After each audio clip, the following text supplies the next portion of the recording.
ሰላም እንዴት ናችሁ? የጀነራል ኤዱኬሽን ቤተሰቦች እንደምን አላችሁ? እንደምን ቆያችሁ?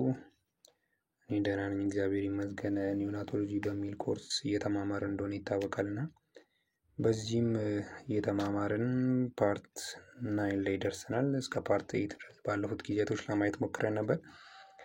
ፓርት 8 ላይ ስለ በርዝ አስፌክሲያ ለማየት ከዛ በፊት በነበረው ፓርት ስለ በርዝ አስፌክሲያ አይተን ከዛ ኒዮናታል ሪሰስቴሽን ስለ እሱ አይተን ነበር። ኒዮናታል ሪሰስቴሽን ማለት በርዝ አስፌክሲያ የገጠማቸው ልጆች እንዴት ሪቫይቭ ሪስቶር ላይፍ እንዴት እንደምናደርግ በሱ ለማየት ሞክረን ነበር። ዛሬ ደግሞ ኒዮናታል ሃይፖተርሚያ እናያለን። ማለት ጨቅላ ህጻናቶችን ኒኩ ላይ እንዲገቡ ከሚያደርጉ የበሽታ አይነቶች አንዱ ነው ብለን ከዚህ ቀደም አውርተን ነበርና ዛሬ ላይ ወደ ውስጥ ገብተን የተወሰኑ ነገሮችን ለማየት እንሞክራለን ማለት ነው። እስከ ፍጻሜው ድረስ አብራችሁን ቆዩ። ኒዮናታል ሃይፖተርሚያ ማለት ዴፊኒሽኑን ስናይ ኮር ቦዲ ቴምፕሬቸር ቢሎ 36.5 ዲግሪ ሴንቲግሬድ ሲሆን የኮር ቴምፕሬቸር የቦዲ ቴምፕሬቸሩ ከ36.5 እና ሃይፖተርሚያ የምንለው ኮር ቦዲ ቴምፕሬቸር ከ36.5 ዲግሪ ሴንቲግሬድ በታች ሲሆን ነው። ይሄ ደግሞ ኮር ቦዲ ቴምፕሬቸር ከየት የሚለካው ነው? ሬክታል እና ኦራል ማለት እንደሚታወቀው ቴምፕሬቸርን ከተለያየ ቦታ ሜጀር ማድረግ እንችላለን። አሁን ለምሳሌ ፔሪፌሪያል ሜጀርመንት ከአክሲለሪ ከብብት በታች መለካት እንችላለን። ኢንፍራሬድን ተጠቅመን ደግሞ ከቲምፓኒክ ጆሮ ውስጥ መለካት እንችላለን። ቴምፖራል አርተሪ ላይም ቴምፕሬቸርን መለካት እንችላለን። ግን ሃይፖተርሚያ ብለን ዲያግኖስ ለማድረግ የምንጠቀመው የኮር ቦዲ ቴምፕሬቸር ነው። ኮር ቦዲ ቴምፕሬቸር የምንለው ደግሞ ከሬክታል እና ከኦራል በፊንጢጣ ወይ ደግሞ በአፍ የምንለካውን ነው። ልዩነቱ ምንድነው? የኮር እና የፔሪፌሪያል የሚባለው ኮር ቦዲ ቴምፕሬቸር 0.5 to 1 ዲግሪ ሴንቲግሬድ ሃየር ዛን ፔሪፌሪያል ቴምፕሬቸር ማለት ነው። ከነዚህ ከፔሪፌሪያሊ ሜጀር ከምናደርገው ቴምፕሬቸር ኮር ቦዲ ቴምፕሬቸር ከ0.5 እስከ 1 ዲግሪ ሴንቲግሬድ ከፍ ሊል ይችላል ማለት ነው። ፔሪፌሪያል የምንለው እነዚህ አክሲለሪ ቲምፓኒክ እና ቴምፖራል አርተሪ ላይ ያልናቸው ማለት ነው። ኖርማል ቦዲ ቴምፕሬቸር የምንለው ኒዮኔቶች ላይ ከ36.5 እስከ 37.5 ነው ማለት ነው። ስለዚህ ከዚህኛዋ ከ36.5 በታች የሚሆን ከሆነ ሃይፖተርሚያ ይሆናል ማለት ነው። ስለዚህ ክላሲፊኬሽኑን በምናይበት ጊዜ ቴምፕሬቸር ክላሲፋይ ስናደርግ ከ36 እስከ 36.5 ዲግሪ ሴንቲግሬድ ድረስ ያለው ኮልድ ስትረስ ይባላል። ከ36 እስከ 36.5 ከ34 እስከ 36 ከሆነ ደግሞ ማይልድ ሃይፖተርሚያ ይባላል። ማይልድ ሃይፖተርሚያ ይባላል። ከ30 እስከ 34 ድረስ ያለው ደግሞ ሞደሬት ሃይፖተርሚያ ይባላል። ከ30 በታች ከሆነ ሲቨር ሃይፖተርሚያ ይባላል። እና በዚህ መሰረት ሃይፖተርሚያን ራሱ ክላሲፋይ ማድረግ እንችላለን ማለት ነው። ዋነኝነት ዲያግኖስ ስናደርግ ከ36.5 በታች ከሆነ ብለናል። ከ36.5 ዲግሪ ሴንቲግሬድ በታች ከሆነ ብለናል። እሱንም መልሰን ክላሲፋይ እናደርጋለን። ኮልድ፣ ማይልድ፣ ሞደሬት እና ሲቪር ብለን ማለት ነው። እነዚህ አይነት ነገሮች በሚፈጠሩ ጊዜ ወር ከመፈጠራቸውን በፊት እንዴት ነው የሂማን ቦዲ ኦር አሁን እያወራን ያለ ነው ስለ ኒዮኔቶች ስለሆነ ኒዮኔቶች እንዴት ነው ሂት ጀነሬት የሚያደርጉት ሃይፖተርሚያ እንዳይፈጠር ራሳቸውን እንዴት ነው ፕሪቨንት የሚያደርጉት የሚለውን ስናይ አንደኛ ቦዲ ፍሌክሽን ማለት ሰውነታቸውን ስብስብ ነው የሚያደርጉት። ይህን ስለ ፕሪተርም እና ተርም ቤቢ ስናወራ የተወሰነ ለማንሳት ሞክረን ነበር እና ፕሪተርም ከሆኑ ኤክስቴንድድ ፖዚሽን ነው የሚያበዙት። በዛ ምክንያት ሂት ሎስ ይፈጠራል ብለን ነበር እና ስለዚህም አንዱም ከማኔጅመንት አይነት ማዕከሎች ቴርሞ ሬጉሌሽን ለማድረግ የሚረዱ ነገሮችን ነው የምናደርገው ብለን ነበር እና ሂትን ጀነሬት ለማድረግ ደግሞ የእሱ ኦፖዚት ነው የሚሆኑት። ተርም አካባቢ ደረሱ ቦዲን ፊልዲክስ ነው የሚያደርጉት፣ ሰውነታቸውን ሰብሰብ ያደርጋሉ። ያን የሚያደርጉበት ለምንድን ነው? ሰርፌስ ኤሪያውን ስለሚቀንሱ ሂት ሎሱ በጣም ይቀንሳል። ስለዚህ ሂትን ጀነሬት ነው እንደው የሚያደርጉ የሚሄዱት ማለት ነው። ሁለተኛ ብሮን ፋት ሜታቦሊዝም ነው። ሌላኛው ሰውነታቸው ላይ ያለውን ፋት ሜታቦላይዝ በማድረግ ሂትን ጀነሬት ያደርጋሉ። ሶስተኛ ግላይኮጄኖላይሲስ ኤንድ ግሉኮኒዮጄኔሲስ ሰውነታቸውን ላይ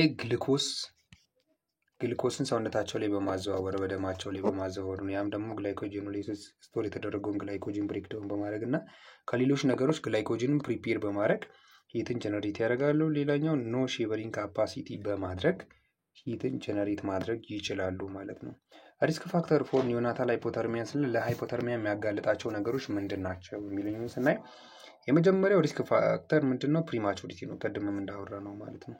ፕሪማቹር ከሆኑ ኤክስቴንድድ ፖዚሽን ስለሚሆኑ ቴምፕሬቸር በጣም ሉስ ያደርጋሉ ከሰውነታቸው። ከዛ ምክንያት ሃይፖተርሚያ ሊፈጠርባቸው ይችላል።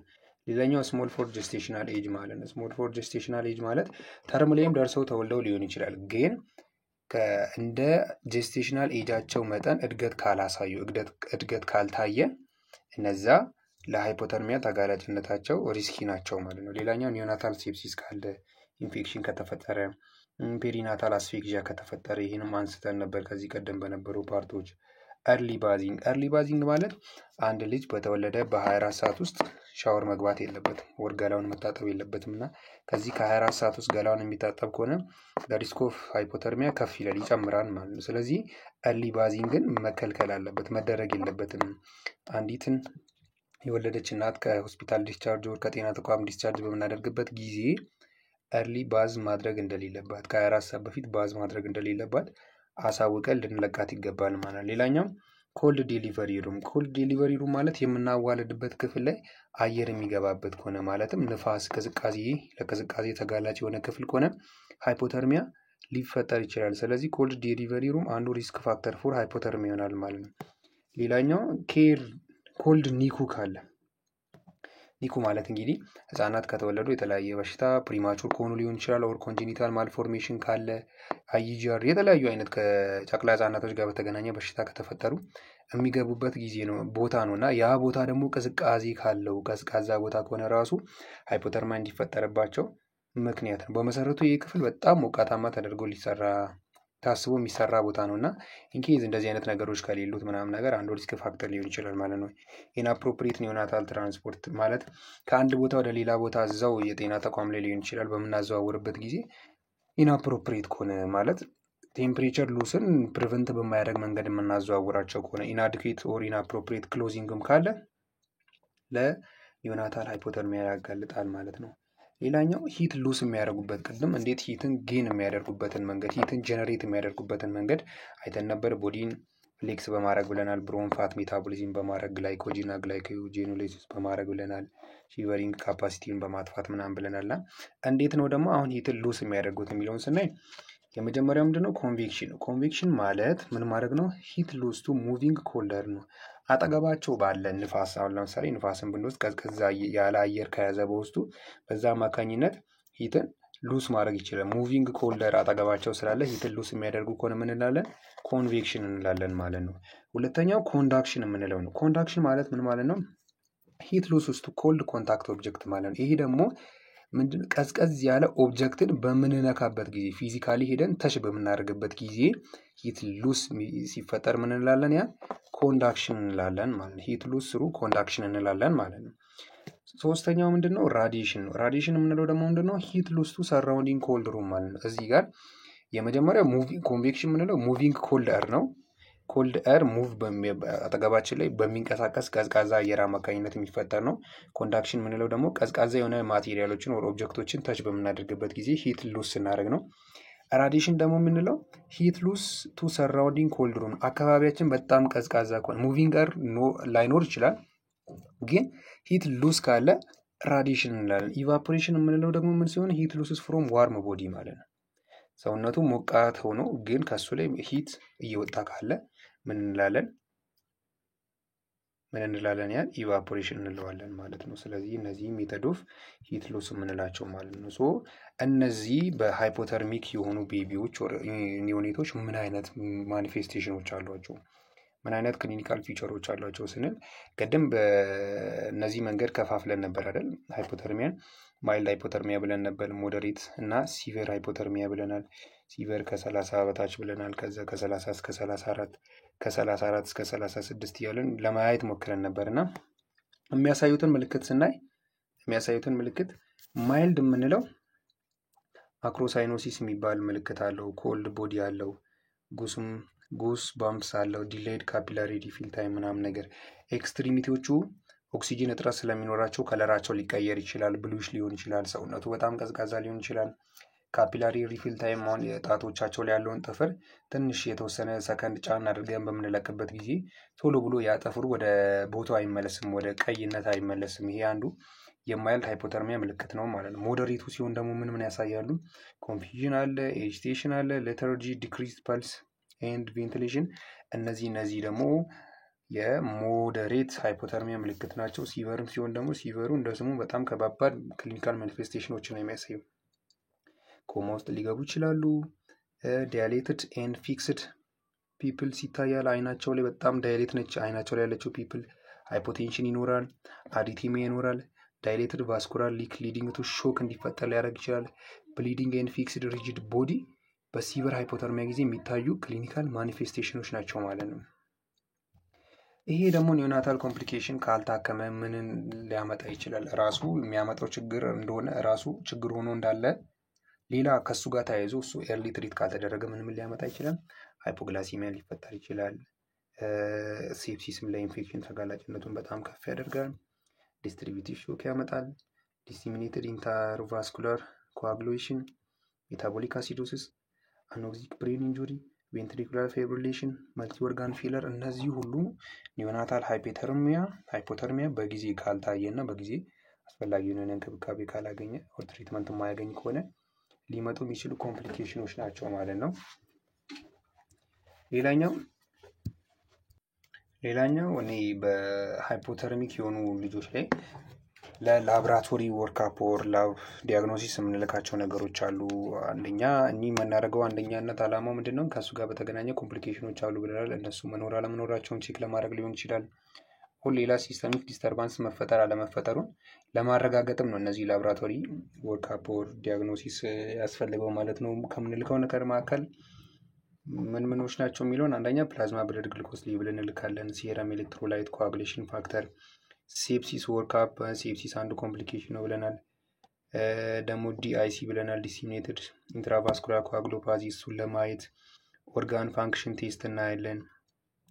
ኤሌክትሮካርዲዮግራም የምንለውን እናያለን፣ ኦር ኢሲጂ ማለት። እነዚህ ሁሉ በራሱ ሃይፖተርሚያንም ዲያግኖስ ለማድረግ ከቴምፕሬቸሩ ጎን ለጎን ደግሞ አት ዘ ሴም ታይም ሌሎች ኮምፕሊኬሽኖች ተፈጥረው ከሆነ እነሱን ቼክ ለማድረግ የምንጠቀማቸው የላብራቶሪ ዲያግኖሲስ መንገዶች ናቸው ማለት ነው። ሌላኛው ትሪትመንት፣ እንዴት ትሪት እናድርግ ታዲያ እነዚህ ሃይፖተርሚክ የሆኑ ልጆችን ሃይፖተርሚክ የሆኑ ኒዮኔቶችን እንዴት ነው ትሪት ማድረግ ያለብን የሚለውን ስናይ የመጀመሪያው እና ዋናው ትሪትመንቱ ምንድነው? ዋርም ማድረግ ነው። ልጆች እነዚህ ኒዮኔቶችን ዋርም ማድረግ። እንዴት ነው ዋርም የምናደርገው? ስሎ ሪዋርሚንግ ኢዝ ዘ ኪ ፋክተር።